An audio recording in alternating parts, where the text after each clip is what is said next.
예, 경제 전반에 대한 이야기들 그리고 정부 정책에 따른 평가들 함께 세워보도록 하겠습니다. 오늘 서울대학교 이필상 특임교수 모셨습니다. 어서 오십시오. 네, 안녕하세요. 안녕하십니까. 오랜만에 뵙습니다. 네, 반갑습니다. 못 뵌 지 그 기간 동안에 경제가 또 참 많이 위축이 됐고 네. 코로나19에 대한 타격이 글쎄 우리나라에서도 좀 빨리 잡히나 했다가 2차 대유행에 대한 걱정들도 지금 커지고 있는데 비단 우리나라뿐만 아니라 주요 선진국들이나 다른 나라에서도 좀 상황이 심각하기 때문에 관련한 내용부터 좀 여쭤보도록 하겠습니다. 또 2차 유행 때문에 그러니까 경제 재개가 좀 되나 그래서 다시 좋아지나 싶다가 또 좀 위축되는 양상이거든요. 좀 어떻게 보고 계십니까? 이 코로나 사태가 전 세계적으로 계속 확산하고 있으니까요. 참 걱정이 많습니다. 네. 미국 같은 경우도 지금 50개 주 중에서 16개 주가 경제 활동 재개를 중단한 상태거든요. 네. 이렇게 가면은 전 세계적으로 장기적인 경기 침체가 이제 불가피하다 이렇게 볼 수가 있는데요. 우리나라의 경우 통계청이 현재 경기가 어떤 상황이냐 이걸 나타내는 그 지수를 발표를 합니다.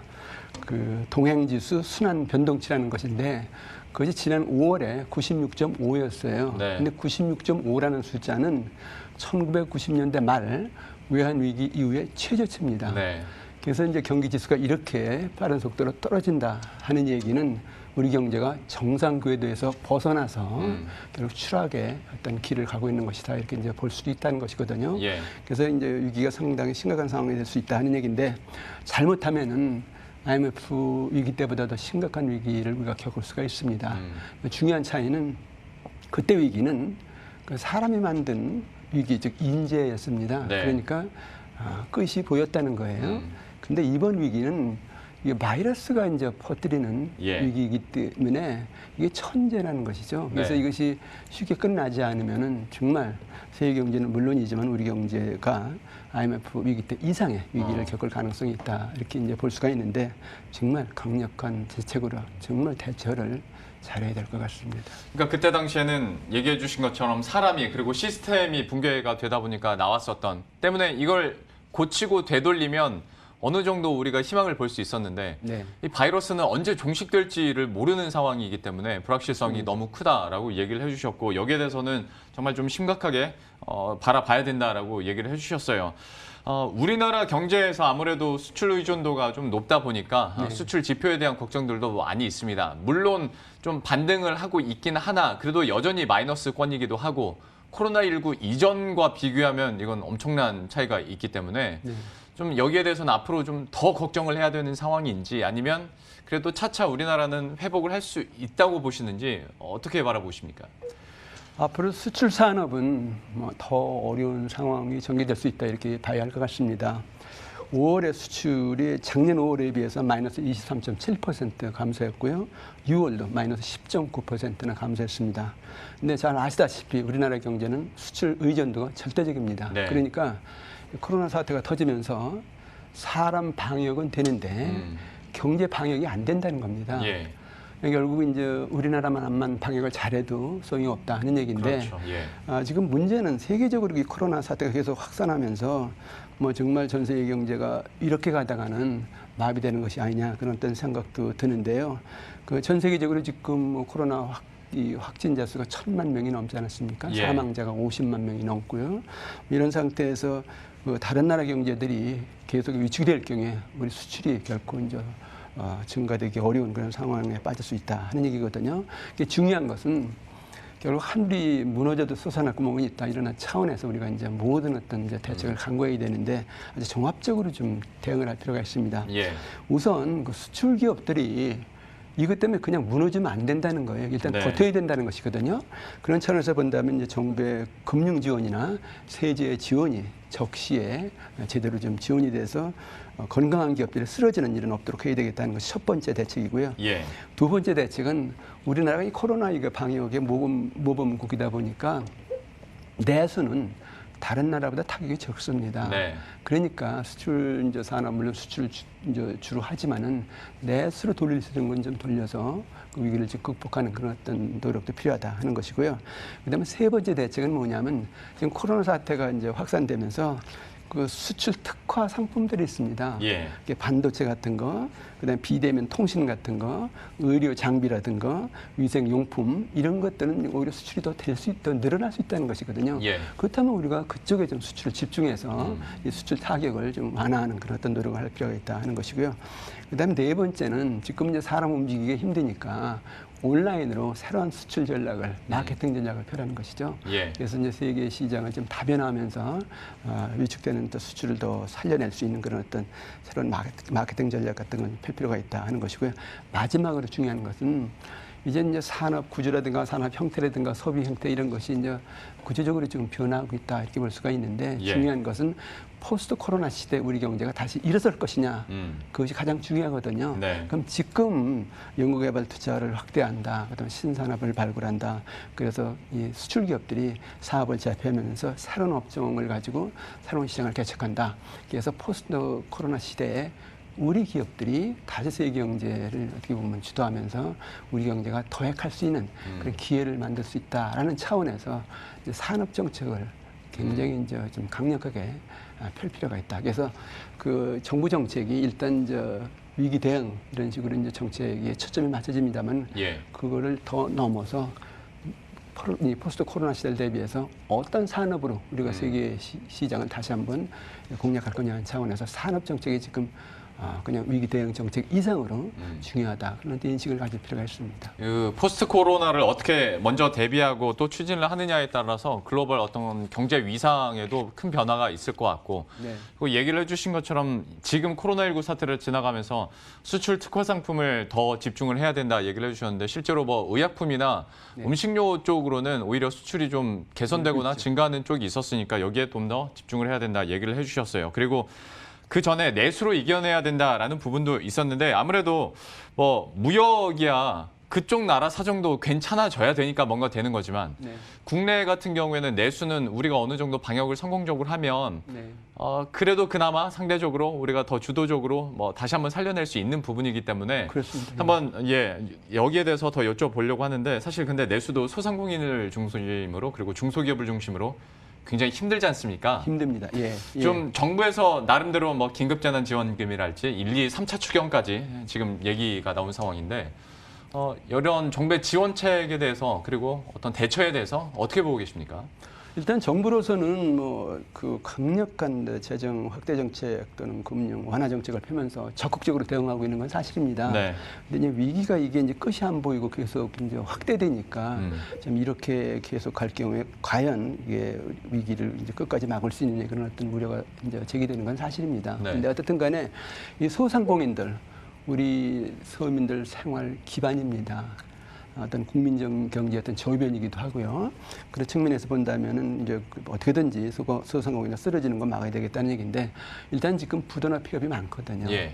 그건 막아줘야 된다는 것이거든요. 그러니까 긴급 지원 차원에서 부도나 폐업을 막는 그런 정책을 적극적으로 정부가 이제 확대해야 될 필요가 있고요. 또 지금 소상공인들이 살아나기 위해서는 내수가 중요하거든요. 네. 근데 일단 우리는 코로나에 관한은 그래도 우리가 모범 방역국이니까 내수는 다른 나라보다 훨씬 낫다는 겁니다. 예. 그러니까 정부가 그래 우리가 코로나가 더 이제 확산되지 않는 범위 내에서 내수를 어떻게 권장한다든가 또는 내수 활성화 정책을 편다든가 뭐 특히 소비세 같은 걸 내려줘서 많은 사람들이 더 소비를 할 수 있는 여력을 키워준다든가 등등 예. 해서 내수를 적극적으로 살리는 그런 이제 정책을 펼 필요가 있다. 그래서 소상공인들이 살아날 것이 아니냐 하는 얘기고요. 또 하나 이제 좀 중요한 것은 지금 소상공인들 입장에서 가장 큰 애로사항이 뭐냐면은 최저임금이 너무 비싸니까 사람 쓰기 어렵다. 네. 그다음에 근로시간 52시간 이렇게 강제를 하니까 이게 물건 팔릴 땐 좀 장사도 해야 되는데 그게 안 되고 뭐 등등해서 불편함이 많거든요. 예. 그러니까 한시적으로라도 뭐 최저임금이라든가 이제 근로시간이라든가 이런 것을 유연화시켜서 일단 이게 뭐 전시 상태니까 네네. 소상공인들이 좀 유연하게 대처할 수 있는 그리고 특히 이 알바생 같은 경우 보면요. 최저임금 이하를 받더라도 일하고 싶어 하거든요. 네. 지금 20대 알바생들 많은 사람들이 지금 실직을 하고 있거든요. 그런 면에서 본다면 정부 정책의 유연성도 현 상태는 아주 중요하다 그렇게 봅니다. 이번 최저임금위원회에서도 지금의 사태를 적극적으로 좀 대입을 해서 결정을 하겠다라고 한 만큼 그 부분도 한번 저희가 기대를 해보면서 얼마나 좀 적극적인 대응들이 나올지 선제적인 대응들이 나올지 한번 지켜보도록 하겠고요. 조금 더 들어가서 가계 쪽 얘기도 해보도록 하겠습니다. 결국 이제 도미노처럼 만약에 한쪽이 무너지면 무너질 수밖에 없는 상황인데 가계부채 비율에 대해서는 코로나19 이전에도 뭐 심각성에 대해서는 얘기를 많이 했으나 또 한쪽에서는 그래도 경제 성장률 대비했을 때는 그렇게 막 폭탄이라고 할 정도는 아니다라고 늘 평가하는 사람들도 있었는데 코로나19가 지나가면서 경제 성장률이 크게 꺾였지 않습니까? 그런데 가계부채 비율은 오히려 올라가다 보면 이건 좀 심각해질 수도 있을 것 같은데 좀 어떻게 보십니까? 그 소득을 벌면 세금 내면은 이제 소득을 이제 쓸 수 있는 가처분 소득이라는 것인데요. 그 가처분 소득에 대비해서 부채가 얼마인가 비율을 계산해 봤더니 163%예요. 그러니까 1.6배가 넘는 것이죠. 부채가 상당히 많은 겁니다. 근데 이 숫자가 이 2007년에 이런 통계를 작성하기 시작했는데 그 이후로 최고치입니다. 그러니까 지금 가계부채가 그 어느 때보다 심각한 상태다 이렇게 이제 볼 수밖에 없는데, 근데 문제는 가계부채뿐만 아니라 기업부채도 문제라는 겁니다. 그래서 지금 가계부채하고 기업부채가 합쳐보니까 우리나라 GDP의 201%인데 그거 합쳐서 GDP의 200%를 넘는 것이 사상 최초입니다. 그러니까 가계부채, 기업부채가 다 지금 악화되고 있다. 그렇게 볼 수밖에 없는데 중요한 것은 가계가 연쇄부도가 난다. 또는 기업들이 연쇄부도가 난다. 어떤 부분에서 연쇄부도가 시작되든 간에 곧바로 금융기관들이 같이 동반 부도가 될 수가 있습니다. 못 갚으니까. 그래서 가계건 기업이건 간에 부도가 시작이 되면은 가계, 기업, 금융이 한꺼번에 동반 부도가 되는 그런 어떤 위험이 나타난다는 것인데 그러면 경제가 정말 큰일이죠. 근데 여기서 또 하나 변수가 있는데 뭐냐면은 야 가계부채 늘더라, 기업부채 늘더라, 금융기관 부실해지더라 이쯤 되면은 외국 자본이 나간다는 겁니다. 그렇게 되면 이제 우리가 또 외환위기 같은 걸 우리가 겪을 수도 있다는 것이거든요. 근데 아직까지 우리나라 금융기관들은 건전성이라는 걸 보면요. 바젤 3라는 국제 기준이 있습니다. 그래서 그거 이상입니다. 그래서 아직은 그렇게 큰 위험한 상태는 아니다. 뭐 이렇게 볼 수가 있는데 어쨌든 간에 지금 앞으로가 문제거든요. 그래서 이 코로나 사태가 빨리 진정이 되고 우리가 빨리 위기 극복을 해서 금융기관의 건전성을 계속 유지하면 제일 좋겠는데 이게 유지가 어렵다면 이제 문제가 된다는 얘기인데요. 그렇게 친다면은 정말 이게 금융기관 관리라든가 가계부채 관리라든가 기업부채 관리 이걸 굉장히 좀 효과적으로 할 필요가 있다. 이렇게 그러면 비슷한 부분이 계속 언급돼서 추가로 하나만 더 여쭤보자면 이 교수님의 어떤 의견을 좀 듣고 싶은 건데요. 그러니까 어느 곳에서 폭탄이 터질지 모르는 상황이지만 그렇다고 정부가 지금으로서 뭐 다 적극적으로 지원을 할 수 있는 형편이 아니라면 뭐 가계나 소상공인, 중소기업 쪽으로 집중을 해서 좀 지원을 해야 된다는 쪽이 있고 대기업까지도 어쨌거나 힘들면 여기서도 터지면 경제가 급격하게 위축될 수 있으니까 대기업들도 역시 똑같은 수준에서 지원을 계속 해줘야 된다라는 부분이 있습니다. 좀 어느 쪽 의견에 조금 더 무게감을 두십니까? 경제가 쓰러질 때는 소상공인이고 가계건 대기업은 가리지 않습니다. 그래서 어느 구석에선가 포탄이 터지면 경제가 전체적으로 이제 무너질 수 있는 그런 구조라는 것이거든요. 그런 차원에서 본다면은 그래 우리가 먼저다 너희가 나중이다 그렇게 순서를 가릴 상황은 아니고요. 정말 어디가 먼저 무너질 것 같으냐. 정말 어디가 더 심각하냐 이런 차원에서 이제 어떻게 보면 그 우선순위를 결정할 필요가 있다 하는 얘기고요. 이 정부가 정책을 펼 때 중요한 것은 그래 급하니까 여기부터 자금 지원해 주자. 그래서 이게 임기응변으로 위기만 막는 그런 정책을 펴면 안 되고요. 어떻게 하면 그 위기를 극복할 수 있느냐. 위기를 극복하는 대책을 마련하면서 같이 노력하면서 지하금을 지원해 주라는 것이죠. 그래서 무조건 여기 터졌다, 돈 대주자, 여기 터졌다, 돈 대주자 그런 식으로 하면 정부가 감당이 안 된다는 겁니다. 결국 밑빠진 독에 물 붓는 꼴이 돼버리는 거겠죠. 그러니까 어떻게 하면 위기를 극복할 수 있느냐 그런 방법을 강구하면서 굉장히 생산적으로 지원을 하라는 것이죠. 무조건 급하니까 돈만 대주자. 그러면 그건 굉장히 위험하다는 겁니다. 참 그 쓸 수 있는 돈은 어쨌거나 제한이 있을 텐데 정부에서도 고심이 클 것 같습니다. 때문에 정부의 역할이 지금 더 크게 강조가 되고 있고 지금 정부에서 위기를 타개할 수 있는 또 새로운 방향성이나 뭐 미래 뉴 정책들도 나오고 있는데 그중 하나가 제일 많이 부각되는 게 뉴딜 정책이지 않습니까? 네, 네. 발표를 했고 그리고 관련해서 더 구체적으로 한 번 더 나온 것이 그린 뉴딜이었는데 네. 좀 여기에 대해서 어떻게 평가하시는지 그리고 미래상을 어떻게 그리고 있는지 교수님께서도 좀 의견 부탁드리겠습니다. 코로나 사태를 극복한다. 그리고 우리 경제가 새로운 도약을 한다. 이런 차원에서 우리 경제의 운명이 걸린 그런 정책이다. 그렇게 봅니다. 굉장히 중요한 정책이다. 뭐 이렇게 볼 수가 있는데 예. 원래 뉴딜 정책이라는 것이 1930년대 세계 대공황이 일어나니까 미국이 이제 경제 살리기 위해서 쓴 정책이거든요. 그래서 우리도 이제 그런 유사한 정책을 펴겠다 해서 문재인 대통령이 직접 발표를 하기로 했습니다. 근데 지금 우리나라 경제 보면요. 근본적으로 코로나 사태 이전부터 있었던 문제가 뭐냐면 주력 산업이 네. 국제 경쟁력을 잃고 무너지고 있다는 것이거든요. 특히 이제 중국 기업들의 추격을 받아가지고 우리 기업들이 상당히 어려운 상황인데 그렇다고 한다면은 앞으로 우리 기업들이 우리 경제가 다른 나라 기업들을 제치고 일어날 수 있는 그런 새로운 어떤 산업 발전 체제가 되어야 된다는 것이거든요. 예. 그래서 새로운 미래 산업 발전 체제를 구축한다 이런 차원에서 뉴딜이 굉장히 중요한 정책이라는 겁니다. 그런 차원에서 본다면 지금 한국판 뉴딜의 이제 그 핵심이 뭐가 되냐면 4차 산업혁명을 얼마나 빨리 우리가 먼저 달성하느냐 그거라는 겁니다. 그래서 이제 인공지능이라든가 빅데이터라든가 사물 인터넷이라든가 3D 프린트라든가 뭐 5G 로봇 드론 이런 4차 산업혁명 관련 그런 어떤 이제 기술 지식 이런 것을 빨리 우리가 개발해서 선점을 하자. 그리고 그 지식과 기술을 기존의 산업, 반도체, 조선, 자동차, 금융, 의료, 교육 이런 산업과 융합을 하자. 네. 그렇게 되면 새로운 산업 발전 체제가 되고 그것이 중국이나 다른 나라를 앞서가면서 다시 이제 세계 경제를 다시 한번 우리가 이끌 수 있는 그런 어떤 이제 또 다른 어떤 기적을 이룰 수 있다는 것이거든요. 예.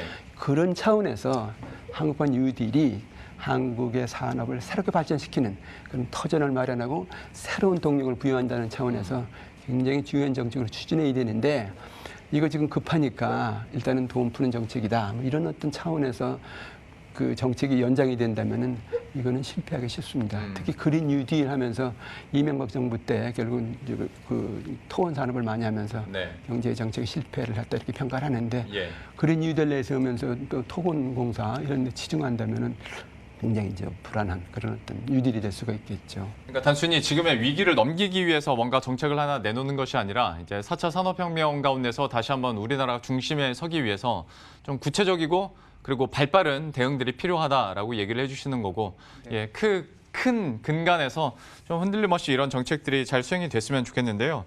교수님 참 오랜만에 모셨으니까 최근에 나온 뉴스들에 대한 평가들도 좀 여쭤보도록 하겠습니다.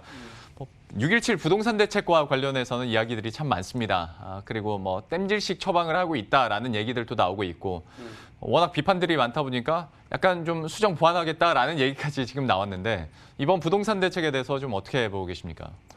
지금 문재인 정부 들어서서 부동산 대책 22번이나 나왔다. 그런데 서울 아파트 가격이 52%나 올랐다. 실패다 이런 어떤 이제 비판들이 많습니다. 그런데 그 부동산 정책에 문제가 있는 건 사실입니다. 근데 기본적으로 그 정부는 시장과 지금 싸움을 하고 있는데 어떤 정부건 간에 시장과 싸움에서 이기는 정부는 없습니다. 예. 그런 차원에서 본다면 시장 순리에 맞춰서 정책을 펴야 되는데 너무 강경하게 펴고 있는 것이 아니냐. 제압하는 그런 어떤 정책을 펴고 있는 것이 아니냐 이런 어떤 생각이 듭니다. 근데 지금까지 정부 정책 보면요. 수요 억제 정책입니다. 그래서 그 두더지 때리기 같은 정책인데 네. 그 머리가 솟을 때리면 일단 가라앉는데 다른 데 이제 올라오거든요. 그래서 풍선 효과 얘기를 좀 하죠. 예. 이게 계속 두드리다 보니까 전국 곳곳에서 솟아나가지고 예. 오히려 투기가 확산되는 그런 부작용이 생기고 있다는 겁니다. 그래서 이렇게 그 수요 억제 일변도의 그런 정책이 굉장히 위험한 정책이다. 예. 그렇게 볼 수밖에 없는데 근본적인 우리나라 부동산 시장의 문제는 뭐냐면요. 그 서울의 경우 이제 부동산에 어떻게 보면 투기의 진원지인데 수요가 공급보다 훨씬 많습니다. 왜냐하면 우리나라 서울의 그 전체 주택 중에서 아파트 비중이 한 60% 정도 되는데요. 서울 시민 중에서 주택보다는 아파트에 살고 싶다는 사람이 80%가 넘는다는 겁니다. 네. 그러니까 이 구조적으로 수요가 굉장히 많은 그런 어떤 상황이에요. 그렇다고 친다면 정책의 순서가 다 잘못됐다는 것이죠. 우선 그러면 공급을 어떻게 늘릴 것이냐. 그래서 GTX 같은 그 광역 그 교통망 같은 걸 빨리 확충해라. 예. 그리고 서울 주변에 대대적인 아파트 공급 정책을 내놔라.